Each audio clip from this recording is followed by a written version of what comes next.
सभी को मेरा नमस्ते।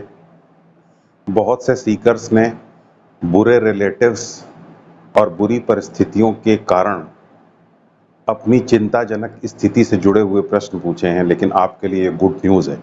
और गुड न्यूज़ ये है कि चाहे कोई कितना ही बुरा क्यों ना हो और चाहे परिस्थितियां कितनी ही असामान्य क्यों ना हो, वो आपकी प्रसन्नता को आपसे छीन नहीं सकती हैं। और इसका कारण ये है कि ना तो दूसरा आपको हर्ट कर सकता है, दुखी कर सकता है, ना आप कभी वास्तव में दुखी होते हैं।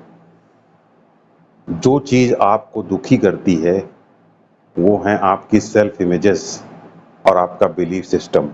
वो आत्म प्रतिबिंब जो आपने अपने दिमाग में बनाए हुए हैं, वो मान्यताएं जो आपने अपने एनवायरनमेंट से इनहेरिट की हैं, ये आत्म प्रतिबिंब या सेल्फ इमेजेस या ये बिलीफ सिस्टम जब लाइफ के साथ कॉन्फ्लिक्ट में आता है, लाइफ के साथ विरोध में आता है, तो दुख पैदा होता है।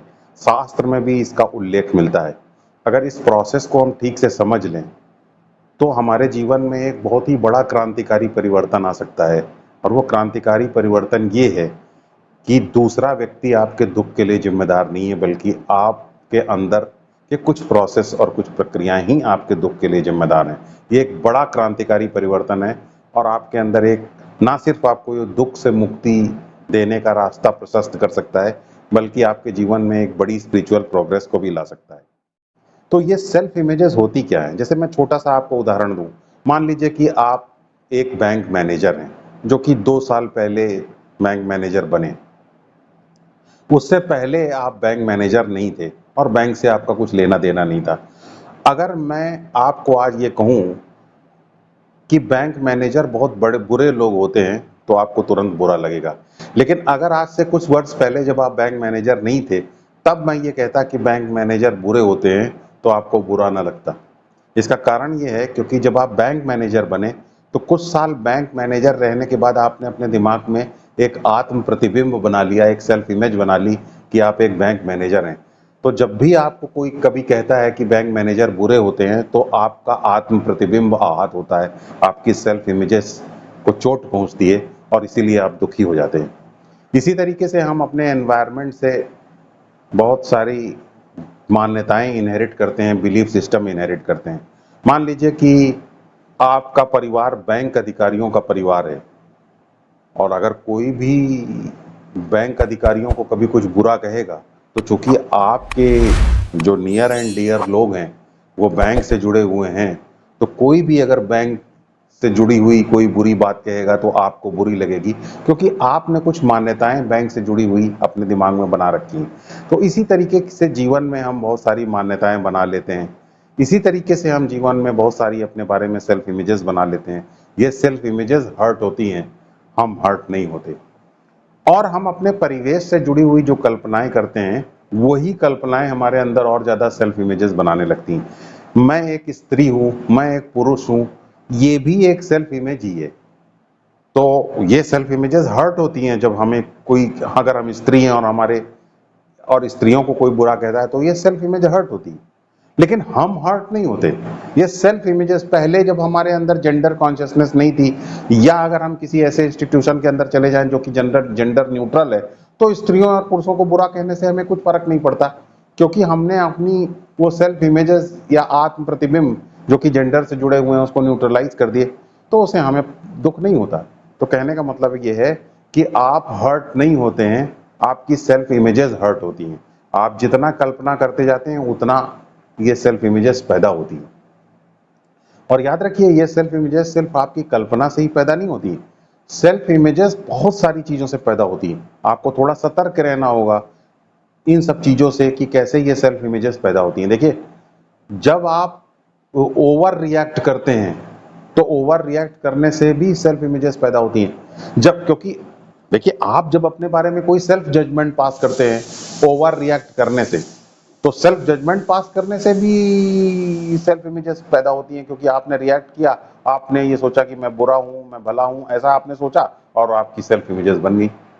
जब आप बहुत ही सेल्फ सेंटर्ड होते हैं तो आप हर जगह लाइफ से टक्कर होती है, तो आप इमेजिन करते हैं, दुख दुख भरी इमेजिन करते हैं, और दुख भरी इमेजिनेशन से आपके अंदर आपके अंदर सेल्फ इमेजेस प्रोड्यूस होना शुरू होती हैं, नई नई मान्यताएं बनना शुरू होती हैं, नेगेटिव मान्यताएं बनना शुरू होती हैं। तो इस तरीके से हम सेल्फ इमेजेस को प्रोड्यूस करते हैं। आप दूसरे लोगों के बारे में क्या सोचते हैं, दूसरे लोग क्या आपके बारे में कहते हैं, इसके ऊपर ज्यादा विचार करने से भी आपके अंदर सेल्फ इमेजेस प्रोड्यूस होती हैं। और जब आप दूसरे लोगों की आप बुराई करते हैं, तो बुराई करते हुए अपने आप को सुनने से भी आपके अंदर सेल्फ इमेजेस प्रोड्यूस होती हैं कि आप किस तरीके के आदमी हैं। क्योंकि दूसरे को जब आप बुरा कहते हैं तो आपके अंदर भी उससे कुछ कॉन्फ्लिक्ट पैदा होती है, आप भी अंदर अच्छा नहीं महसूस करते, तो आप अपने बारे में एक नेगेटिव जजमेंट पास करते हैं जब आप अच्छा महसूस नहीं करते कि आप एक अच्छे आदमी नहीं हैं, और इस तरीके से आप सेल्फ इमेजेस बना लेते हैं। तो ये सारे कुछ प्रोसेसेस हैं जिससे कि हम सेल्फ इमेजेस को बनाते हैं।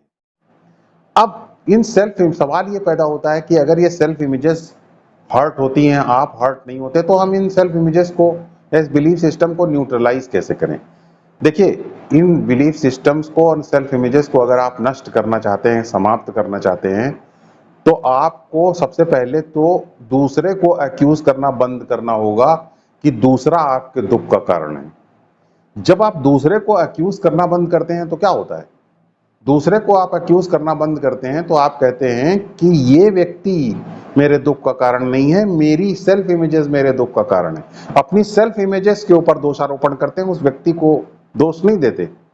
तो जब आप दूसरे व्यक्ति को दोष नहीं देते हैं तो उसके द्वारा कुछ कही गई बात का जो तीव्रता है, इंटेंसिटी है, वो भी कुछ कम हो जाती है। और सेल्फ इमेजेस को जब आप ध्यान में ले आते हैं, उनको एक्सपोज करते हैं, तो सेल्फ इमेजेस भी उतनी ज्यादा कॉन्क्रीट नहीं रह जाती हैं, सेल्फ इमेजेस उतनी ज्यादा सख्त नहीं रह जाती हैं, उतनी ठोस नहीं रह जाती, वो भी तरल हो जाती हैं, थोड़ी डिफ्यूज्ड हो जाती हैं, तो उनके ऊपर भी चोट उतनी नहीं लगती।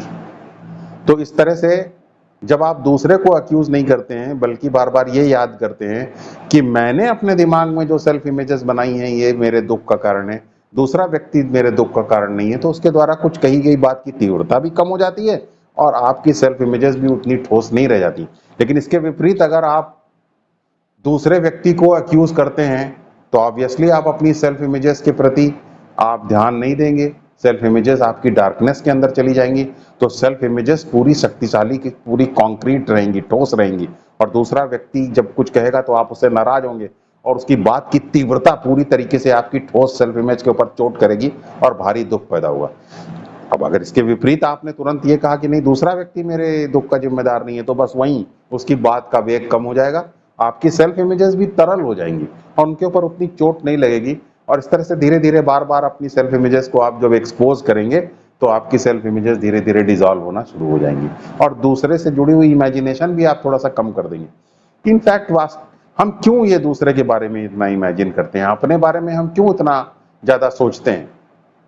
कुछ भी तो हमारा नहीं है। हमारे शास्त्रों में कहा गया है सब कुछ भगवान करते हैं। आप अगर अपनी जिंदगी के अचीवमेंट्स को देखें तो आपने कुछ खुद कहाँ किया?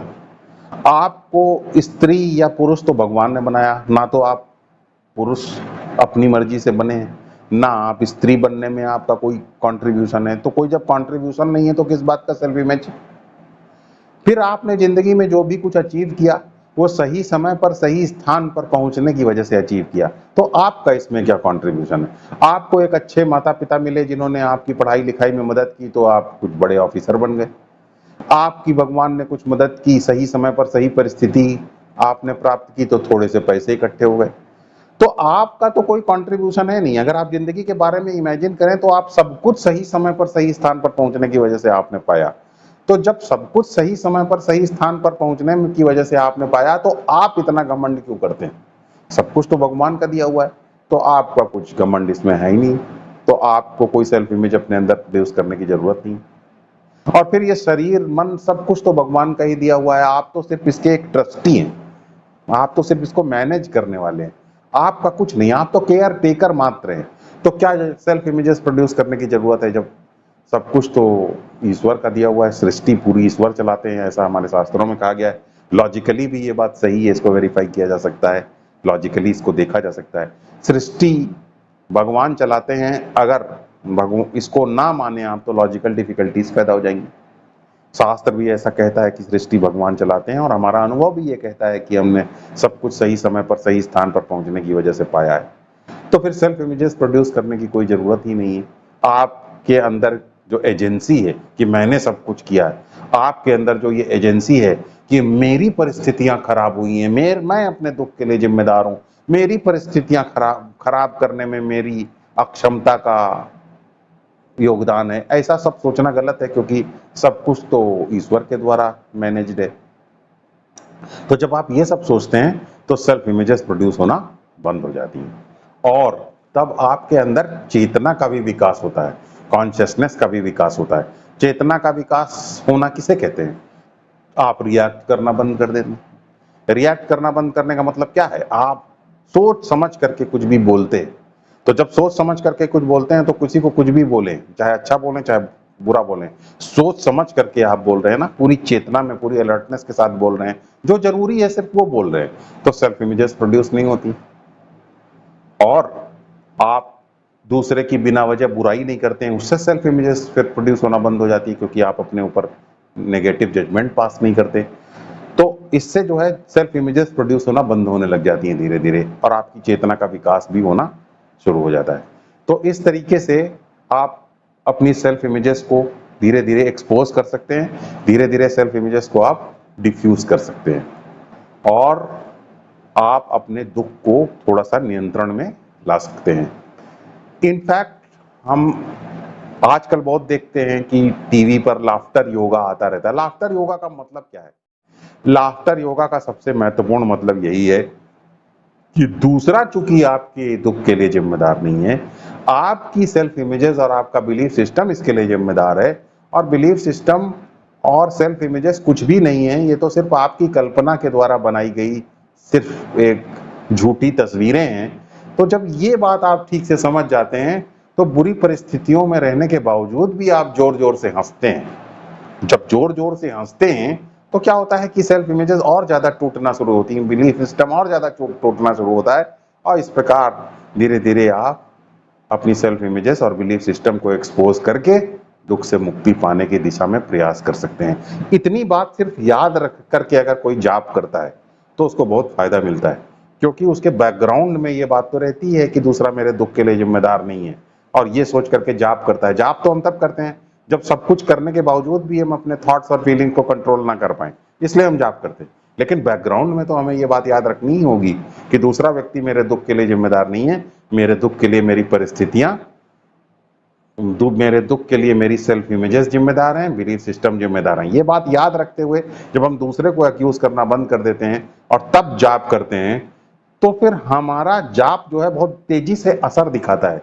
क्योंकि नेगेटिव फीलिंग्स और नेगेटिव इमोशंस तो चार्ज होना बंद हो जाते हैं।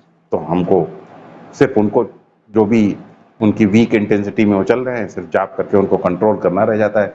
तो हमें स्पिरिचुअली भी काफी तेजी से फायदा होता है।